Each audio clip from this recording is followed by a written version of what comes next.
السلام عليكم. لا تنسوا الإعجاب بالفيديو والاشتراك في القناة تشجيعا لنا لنستمر بنشر المزيد إن شاء الله.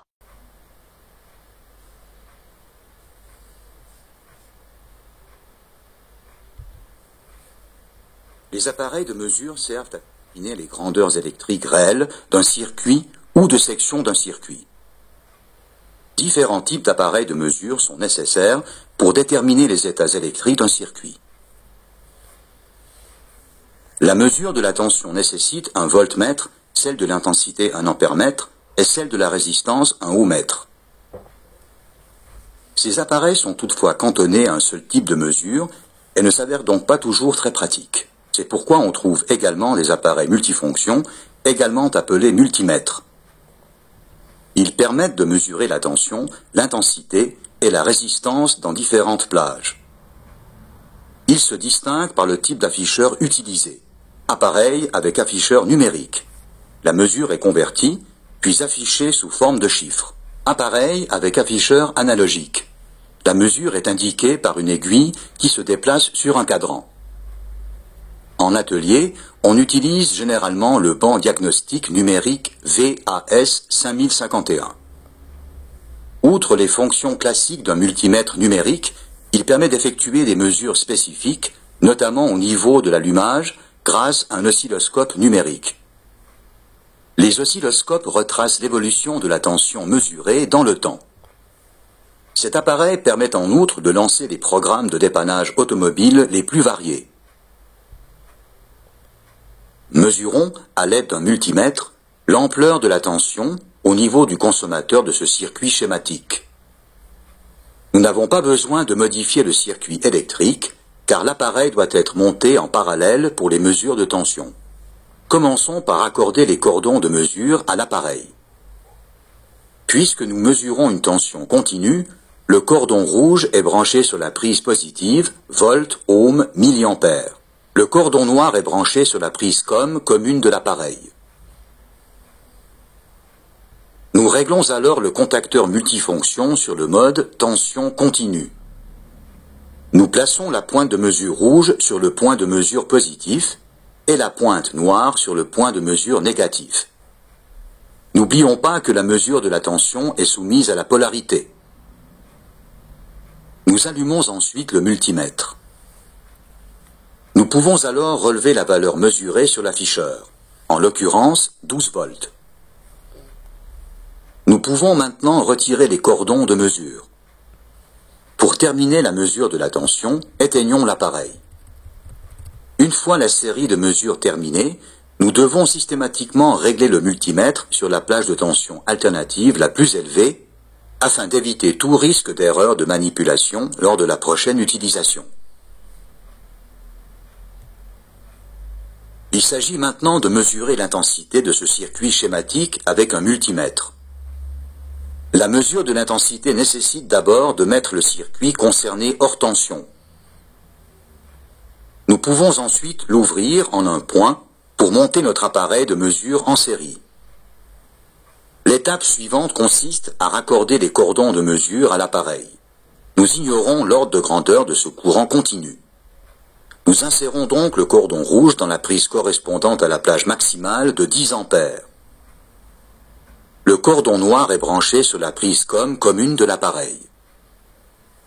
Nous pouvons alors régler le contacteur multifonction sur la plage d'intensité de 10 ampères. Appliquons la pointe de mesure rouge sur le point de mesure positif et la pointe noire sur le point de mesure négatif du circuit.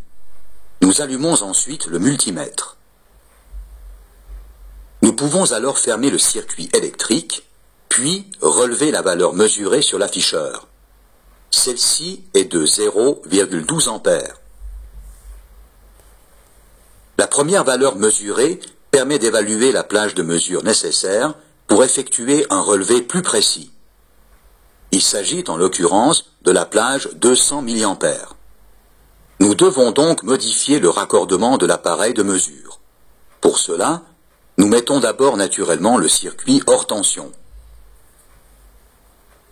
Nous insérons le cordon rouge dans la prise positive, volt, ohm, milliampères de l'appareil de mesure, puis Réglons le contacteur multifonction sur la plage 200 mA. Replaçons les pointes de mesure et refermons le circuit. La valeur relevée est de 125 mA. Nous pouvons alors ouvrir le circuit et retirer les cordons de mesure. La mesure de l'intensité se termine par le rétablissement du circuit et l'arrêt de l'appareil de mesure. Une fois la série de mesures terminée, nous devons systématiquement régler le multimètre sur la plage de tension alternative la plus élevée afin d'éviter tout risque d'erreur de manipulation lors de la prochaine utilisation.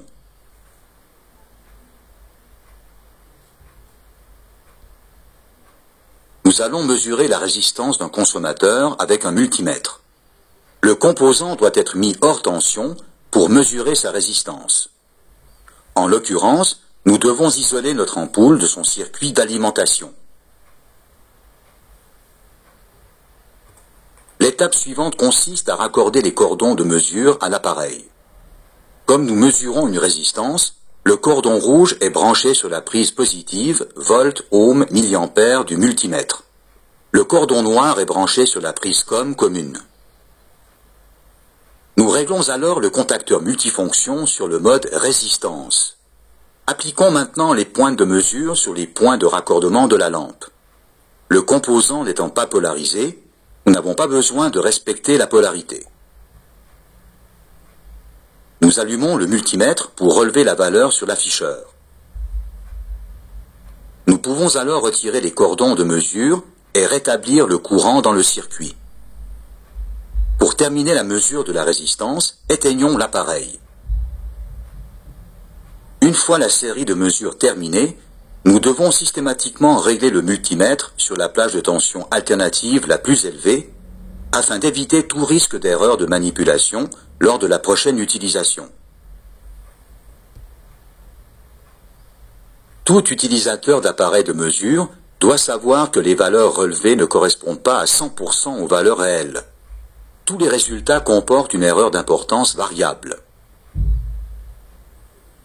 La résistance interne de l'appareil, par exemple, provoque systématiquement une erreur de mesure. La résistance interne des multimètres a beau être infime en cas de mesure de l'intensité, elle n'est jamais nulle. En cas de mesure de la tension, la résistance interne du multimètre est très importante, sans pour autant être infinie. Dans les deux cas, l'appareil influe sur le circuit de mesure. Vous ne mesurez donc pas les valeurs au sein du circuit même, mais à l'intérieur du circuit couplé à l'appareil de mesure. Si le circuit est opérationnel et que l'objet à mesurer n'est pas isolé lors des mesures de la résistance, la valeur relevée est considérablement faussée. Le circuit ou l'appareil de mesure risque même d'être endommagé. Vous devez donc veiller à isoler totalement l'objet de son circuit d'alimentation avant de procéder à la mesure. Les appareils de mesure fiables sont fragiles et onéreux. Leur utilisation est donc soumise à certaines règles garantissant leur bon fonctionnement. Ne les exposez pas à des secousses ou à des chocs. Respectez les valeurs d'entrée maximales admissibles des diverses plages de mesure. Veillez à ce que les valeurs de tension ou d'intensité ne soient pas supérieures au seuil admissible de l'appareil. N'intervertissez pas les prises lorsque vous raccordez les cordons. Le cordon noir se branche toujours sur la prise COM. Veillez à définir une plage de mesure qui soit bien conforme aux valeurs maximales prévues. Si la grandeur des valeurs à mesurer n'est pas connue, il convient d'opter d'abord pour la plage de mesure la plus élevée, puis de basculer sur une plage inférieure. La température de l'appareil peut s'élever nettement en cas de mesure prolongée de fortes intensités. L'utilisation de ce mode doit donc être limitée dans le temps. Vous trouverez les indications afférentes dans le manuel ou au dos de l'appareil. Pour les mesures de l'intensité, il est impératif de mettre les circuits hors tension avant d'appliquer l'appareil sous peine de formation d'étincelles au niveau des contacts et de combustion des points de contact. Ne mettez pas directement les points de mesure sur les contacts. Utilisez plutôt les adaptateurs de mesure spéciaux prévus pour chacun des connecteurs du véhicule. Au terme d'une série de mesures, vous devez systématiquement régler l'appareil sur la plage de mesure de tension alternative la plus élevée et débrancher les cordons. Vous serez ainsi assuré de l'absence d'erreur de montage lors de la prochaine utilisation de l'appareil.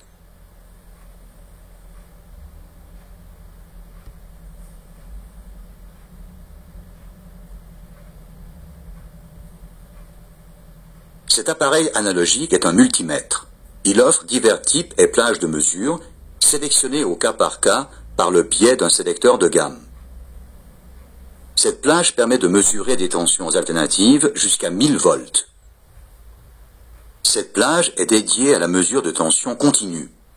Elle est également limitée à 1000 volts maximum. Cette plage est associée à la mesure de résistance. Le réglage pour la mesure de courant continu s'effectue ici. Sélectionnez cette plage pour mesurer un courant alternatif. Enfin, cet appareil de mesure analogique peut également tester les diodes. Les appareils de mesure analogique indiquent toutes les mesures sur un même cadran. Ils comportent donc plusieurs échelles graduées. Les valeurs doivent être relevées sur l'échelle graduée qui correspond au type de mesure réalisée. La mesure de la résistance ou le test de diode à l'aide d'un appareil analogique nécessite une alimentation électrique assurée par des piles dans leur boîtier.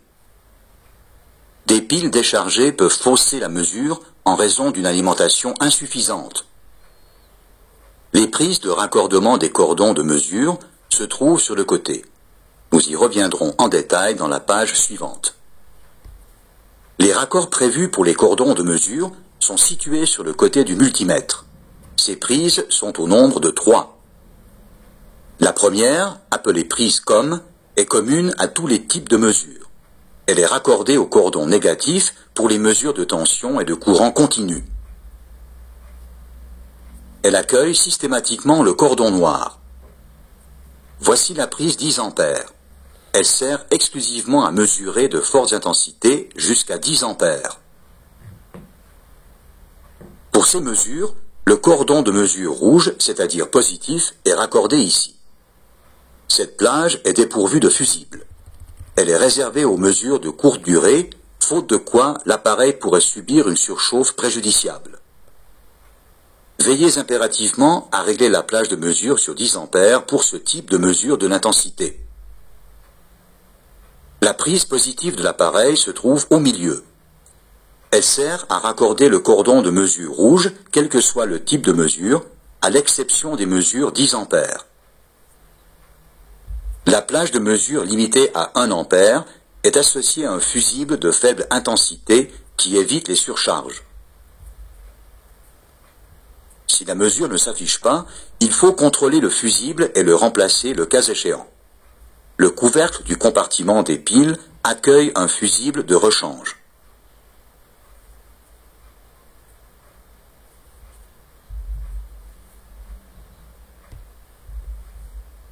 Les appareils analogiques doivent être positionnés horizontalement pour fournir des valeurs précises. Si l'aiguille n'est pas précisément au niveau du zéro, il convient de calibrer l'appareil. Pour ce faire, il suffit d'ajuster le dispositif de réglage avec un tournevis.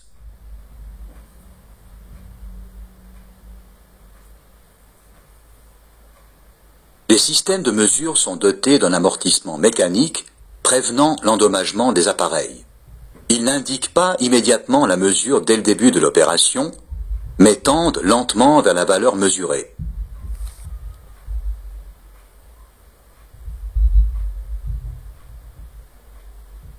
Ceci présente l'avantage de pouvoir interrompre les mesures, par exemple, en cas d'inversion de polarité et de déplacement de l'aiguille dans le mauvais sens. Les systèmes analogiques sont dotés d'une butée de chaque côté. Ils sont toutefois sensibles et il convient de ne pas les amener aux valeurs limites au risque de les endommager.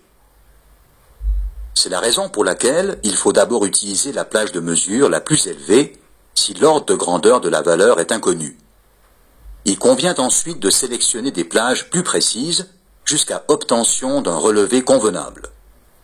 Il faut tenir compte de la plage de mesure sélectionnée lors du relevé de la valeur sur l'échelle correspondante. Les graduations de l'échelle peuvent avoir diverses significations. Prenons un exemple. Si la plage sélectionnée est de 30 volts, chaque graduation de l'échelle correspond à 0,5 volts. Si la plage de mesure est en revanche de 300 volts, la graduation s'échelonne tous les 5 volts. Au terme d'une série de mesures, il convient de régler l'appareil sur la plage de tension alternative la plus élevée, de manière à le protéger au mieux pour la prochaine utilisation.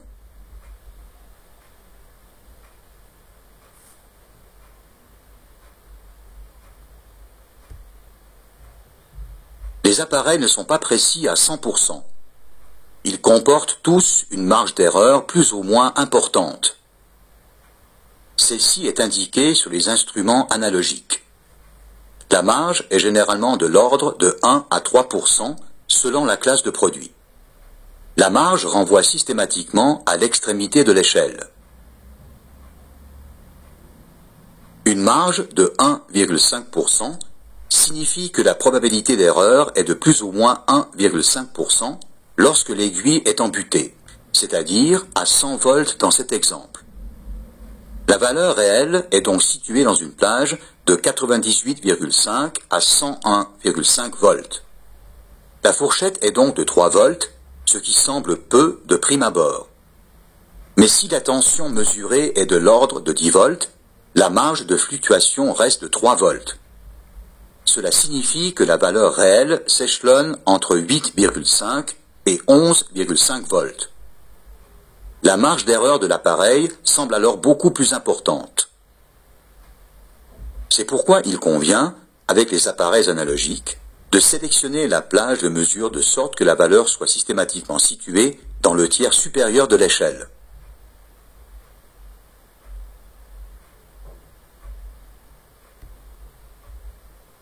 Avec les appareils analogiques, l'aiguille est située à peine 1 mm au-dessus de l'échelle. Si vous observez l'aiguille de biais, la mesure que vous relèverez sera légèrement décalée par rapport à la valeur réellement affichée. Il y aura donc erreur de lecture. Vous devez par conséquent respecter scrupuleusement l'angle d'observation et vous placer à la verticale de l'aiguille pour relever correctement la valeur affichée. Les appareils analogiques haut de gamme comportent un miroir situé sous l'aiguille qui aide à trouver le bon angle. Si vous êtes placé à la verticale de l'aiguille, celle-ci masque son propre reflet dans le miroir. Vous êtes alors assuré de relever la bonne valeur et de ne pas faire d'erreur de lecture.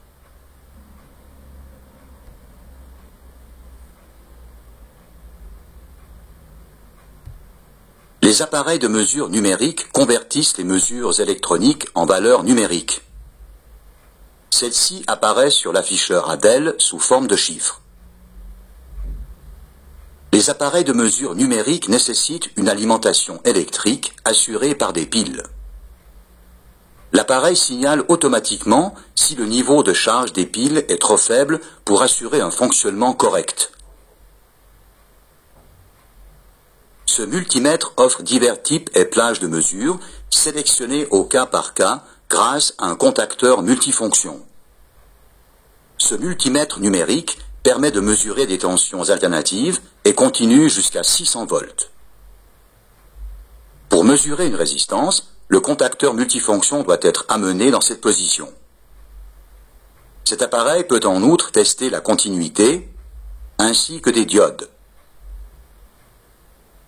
Il existe également différentes plages de mesure de l'intensité qui s'échelonnent de 2 mA à 10 A maximum. Ce bouton sert à basculer entre le courant continu et le courant alternatif. Les prises de raccordement des cordons de mesure se trouvent sur le côté. Nous y reviendrons en détail dans la page suivante.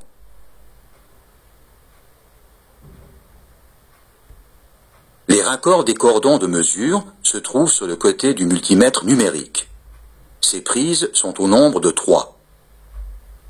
La première, appelée prise COM, est commune à tous les types de mesures. elle est raccordée au cordon négatif pour les mesures de tension et de courant continu. Elle accueille systématiquement le cordon noir.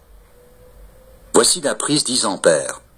Elle sert exclusivement à mesurer de fortes intensités jusqu'à 10 ampères. Pour ces mesures, le cordon de mesure rouge, c'est-à-dire positif, est raccordé ici. Cette plage est dépourvue de fusibles. Elle est réservée aux mesures de courte durée, faute de quoi l'appareil pourrait subir une surchauffe préjudiciable. Le sélecteur de gamme doit impérativement être réglé sur la plage de mesure d'intensité de 10 ampères. La prise positive, volt, ohm, milliampères, est située à côté de la prise COM. On l'appelle également prise plus. Elle sert à raccorder le cordon de mesure rouge, quel que soit le type de mesure, à l'exception des mesures 10 ampères. La plage de mesure limitée à 2000 mA est associée à un fusible de faible intensité qui évite les surcharges. Si la mesure ne s'affiche pas, il faut contrôler le fusible et le remplacer le cas échéant. Le couvercle du compartiment des piles accueille un fusible de rechange.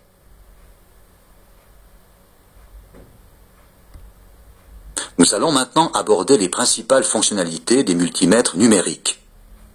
Vous trouverez des informations détaillées dans le mode d'emploi de votre appareil. Si vous sélectionnez le mode de mesure de la tension ou de la résistance, l'appareil bascule en mode automatique. Il recherche et affiche alors automatiquement la plage la plus appropriée au cours de la mesure.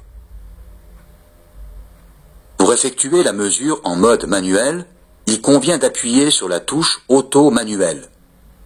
Le changement de mode apparaît alors à l'écran. Simultanément, un petit chiffre apparaît sous le point pour indiquer la plage de mesure sélectionnée, en l'occurrence 2 volts. La touche permet de passer à la plage de mesure immédiatement supérieure. Si la plage de mesure sélectionnée manuellement est trop petite, le premier chiffre clignote à l'écran. Il faut alors opter pour une plage supérieure jusqu'à ce que l'affichage soit correct. La plage de mesure la plus élevée est indiquée par 3 zéros sans point. Dans notre exemple, elle est de 600 volts. Une pression prolongée sur la touche automanuelle permet de repasser en mode automatique. Généralement, il convient de figer la valeur affichée à l'écran pour qu'elle ne disparaisse pas immédiatement après le retrait des pointes de mesure. Telle est la fonction de la touche Hold.